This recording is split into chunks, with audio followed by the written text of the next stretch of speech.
Seni affedemiyorum. Bana inanmayan birini neden seviyorum? Aşk insanı aptallaştırıyor.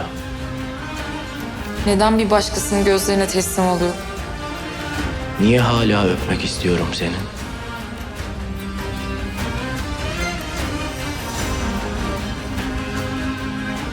Sana o kadar kırgınım ki. Ama vazgeçemiyorum.